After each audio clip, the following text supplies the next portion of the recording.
말씀입니다. 시편 59편 1절에서 17절 말씀입니다. 제가 봉독하도록 하겠습니다. 나의 하나님이여, 나의 원수에게서 나를 건지시고 일어나 치려는 자에게서 나를 높이 드소서. 악을 행하는 자에게 나를 건지시고 피 흘리기를 즐기는 자에게서 나를 구원하소서. 그들이 나의 생명을 해하려고 엎드려 기다리고 강한 자들이 모여 나를 치려하오니 여호와여, 이는 나의 잘못으로 말미암이 아니요 나의 죄로 말미암으로 아니로소이다. 내가 허물이 없으나 그들이 달려와서 스스로 준비하오니 주여, 나를 도우시기 위하여 깨어 살펴주소서. 주님은 만군의 하나님 여호와 이스라엘의 하나님이시오니 일어나 모든 나라들을 벌하소서. 악을 행하는 모든 자에게 은혜를 베풀지 마소서. 셀라. 그들이 점으로 돌아와서 개처럼 울며 성으로 두루 다니고 그들의 입으로는 악을 토하며 그들의 입술에는 칼이 있어 이르기를 누가 들으리요 하나이다. 여호와여, 주께서 그들을 비웃으시며 모든 나라들을 조롱하시리이다. 하나님은 나의 요새시오니 그의 힘으로 말미암아 내가 주를 바라리이다. 나의 하나님이 그의 인자하심으로 나를 영접하시며 하나님이 나의 원수가 보응받는 것을 내가 보게 하시리이다. 그들을 죽이지 마옵소서. 나의 백성이 잊을까 하나이다. 우리 방패 되신 주여, 주의 능력으로 그들을 흩으시고 낮추소서.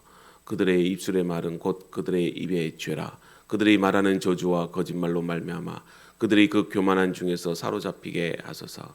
진노하심으로 소멸하시되 없어지기까지 소멸하사 하나님이 야곱 중에서 다스림을 땅끝까지 알게 하소서. 셀라. 그들이 점으로 돌아와서 개처럼 울며 성으로 두루다니게 하소서. 그들의 먹을 것을 찾아 유리하다가 배부름을 얻지 못하면 밤을 새우려니와 나는 주의 힘을 노래하며 아침에 주의 인자심을 높이 부르오리니 주는 나의 요새시며 나의 환난 날의 피난처심이니이다. 나의 힘이시여, 내가 주께 찬송하오리니 하나님은 나의 요새시며 나를 긍휼히 여기는 하나님이시니이다. 아멘.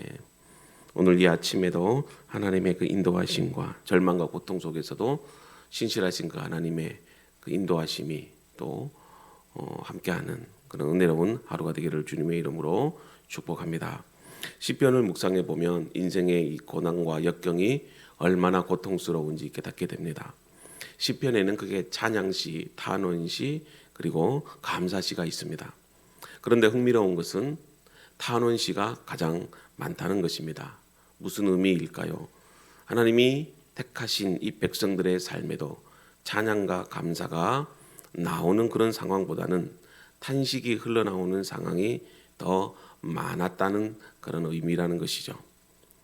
힘든 상황이 찾아오는 이유가 크게 두 가지인데, 첫째는 하나는 자신의 잘못 때문이고 또 하나는 하나님의 그 선하신 뜻이 담겨져 있습니다. 그럴 때마다 이스라엘 백성들은 이 삶의 어두운 시기를 하나님께 탄원하고 그 고통 속에서도 인내하며 찬양하는 그 영성으로 그 어두운 터널을 지나갔습니다. 우리는 시편을 통해서 다윗과 같은 그 믿음의 사람들이 이 고통의 순간에 어떻게 그 고난을 극복해 나갔는지 우리는 배울 수 있어야 합니다. 다윗의 탄원시를 묵상해 보면 자신의 어려움만 토론하는 것이 아니라 그 고난 중에서도 하나님의 위로하심을 기대하며 감사와 찬양으로 마무리하는 것을 우리는 보게 됩니다. 여러분들도 죽음의 고통 속에서 찬양과 감사를 드릴 수 있습니까? 쉽지 않습니다. 그러나 시편을 통해서 우리는 감사와 찬양을 할 수 있는 그 이유를 배울 수 있어야 됩니다. 그리고 고난의 훈련이 필요합니다. 여러분, 두려워하지 말고 광야로 나가야 합니다. 왜냐하면 그 광야에서 우리는 하나님을 만날 수 있기 때문에 그렇습니다. 광야는 우리 내면에 있는 모든 것들을 그대로 드러냅니다. 그리고 영혼의 이 갈급함을 발견할 수 있게 되죠. 여러분이 광야와 같은 그런 시간 속을 살아가고 있다면 여러분, 그 광야의 시간을 결코 낭비하지 말아야 합니다.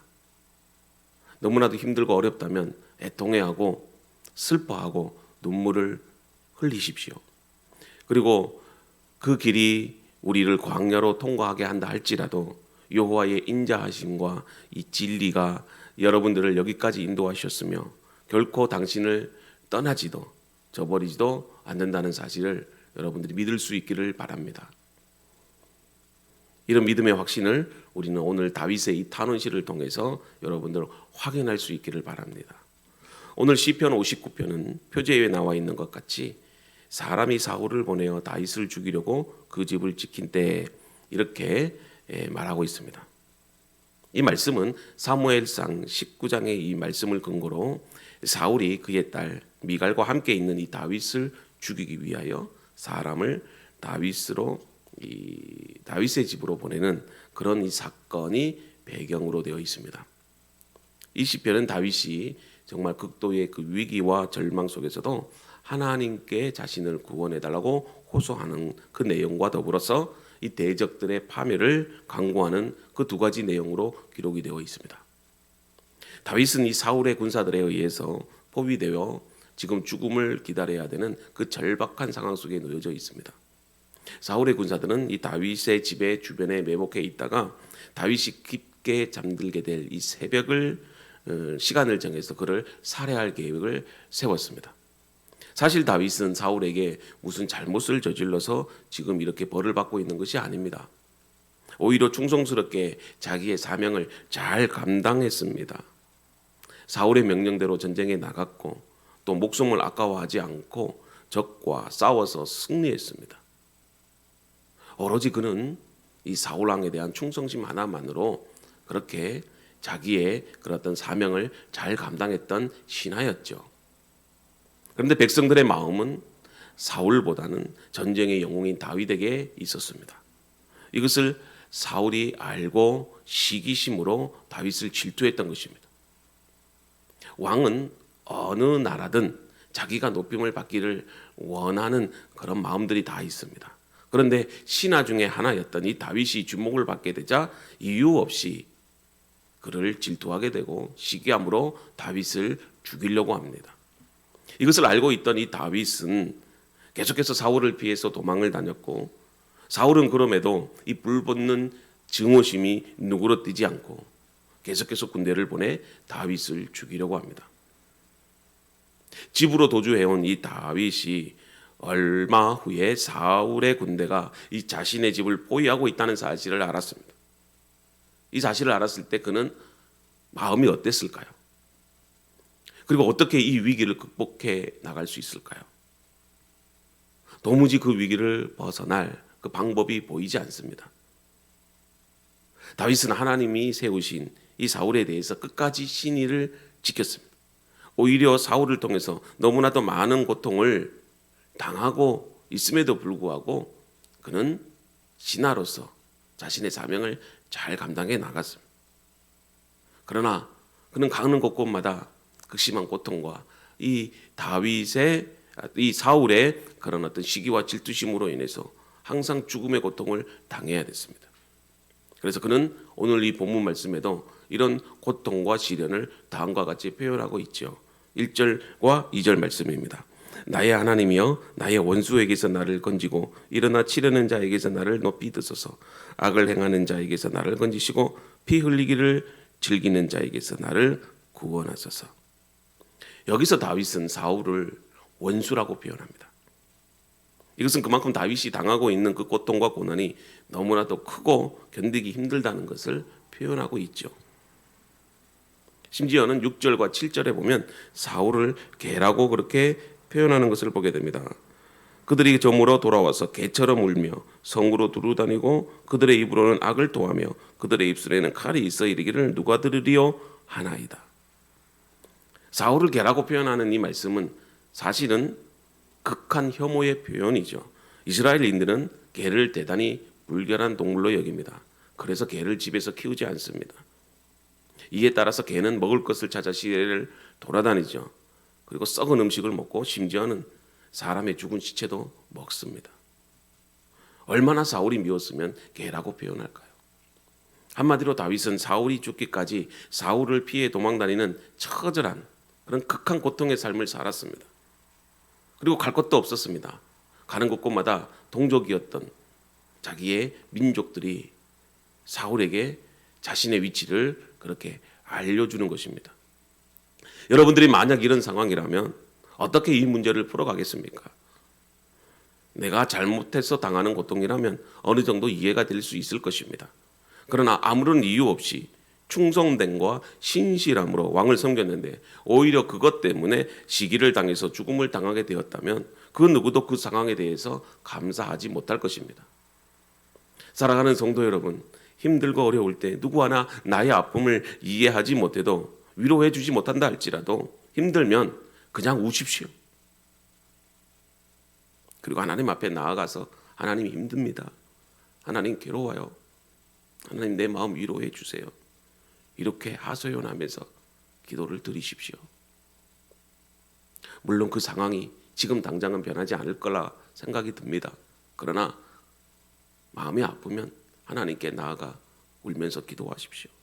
참지 말고 울고 싶으면 우십시오. 그리고 소리도 한번 크게 질러 보십시오. 다윗은 힘들 때마다 소리를 내어서 하나님께 도와달라고 살려달라고 마치 힘없는 병아리처럼 그런 고백을 합니다. 우리 9절 말씀을 한번 봅시다. 하나님은 나의 요새시니 그의 힘으로 말미암아 내가 주를 바라리이다. 오늘 여러분들이 9절 말씀을 잘 기억하실 수 있기를 바랍니다. 여기서 다윗은 하나님은 나의 요새시니 이렇게 고백합니다. 이것은 그냥 고백하는 것이 아니라 그의 삶 가운데서 경험된 자신의 신앙 고백입니다. 지금 어쩌다가 한번 기도했다고 응답이 돼서 확신에 차서 이렇게 지금 고백하는 것이 아닙니다. 그는 일생을 고난 속에서 하나님을 만났고 하나님의 도우심을 체험했고 앞으로도 하나님이 나의 요새가 되셔서 나의 모든 대적을 물리쳐 주신다는 믿음의 확신을 가지고 체험적인 고백을 하고 있습니다.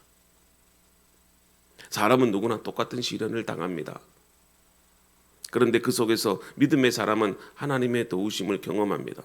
그런데 보통 사람은 그냥 그 고난 속에서 불평하고 절망하다가 포기해 버립니다. 저는 여러분들이 믿음의 사람이 되기를 바랍니다. 힘들고 어려울 때마다 하나님의 그 약속의 신실하신 말씀을 붙잡고 기도하고 찬양하실 수 있기를 바랍니다. 다윗은 9절 말씀에 그의 힘으로 말미암아 이런 표현을 합니다. 여러분, 우리가 고난 속에서도 이겨나갈 수 있는 것은 나의 경험과 지식, 노력으로 되는 것이 결코 아닙니다. 오로지 그분의 힘으로 되는 것입니다. 그분의 능력으로 되는 것입니다. 성령의 도우심으로 견뎌내고 이겨나갈 수 있는 것입니다. 다윗은 무엇보다도 이 사실을 너무나도 잘 알고 있었어요. 하나님이 자신을 도우지 않으면 이 상황을 극복해 나갈 수 없다는 그 진리를 그는 믿음으로 고백하고 경험하고 있었던 것입니다. 여러분, 지금 당장 어려운 일들이 왜 없겠습니까?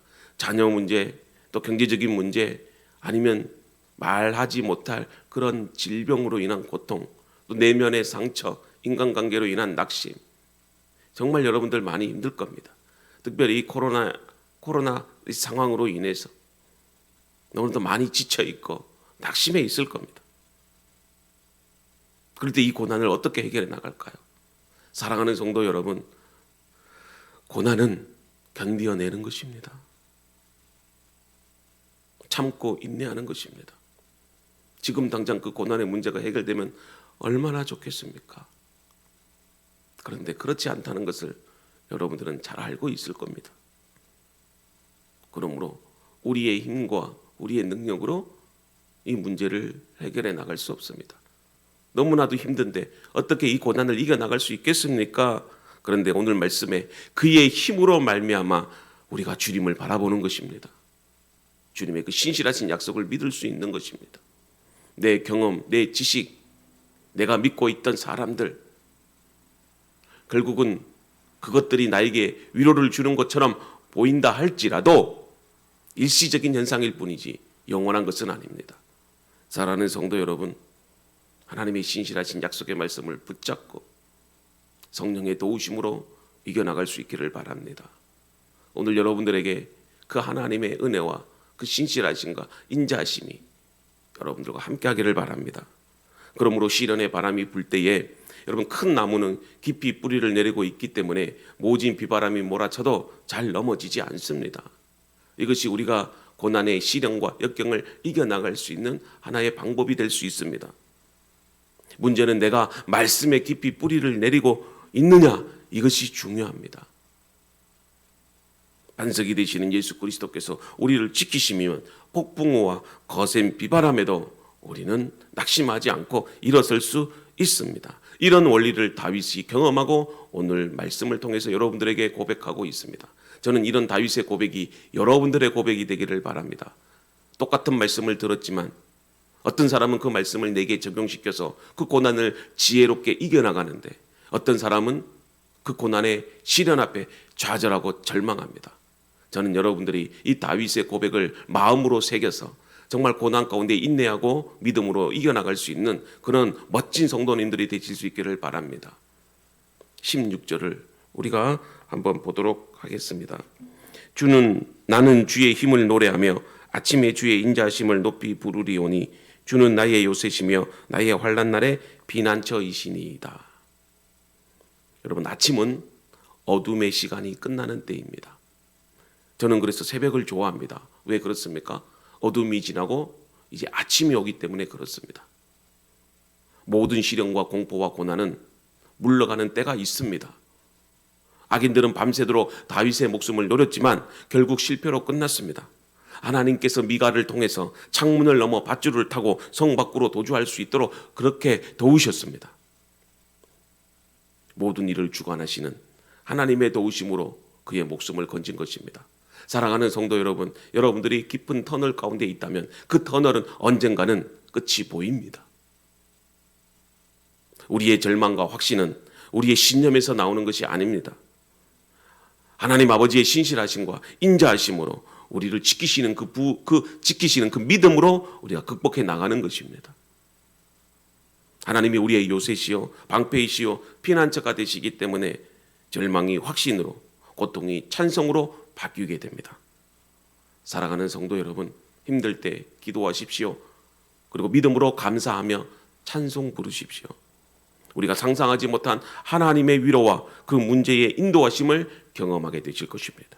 이것을 믿음으로 확신하며 소망 가운데 오늘 하루를 승리하는 저와 여러분들이 되실 수 있기를 주님의 이름으로 축복합니다. 하나님.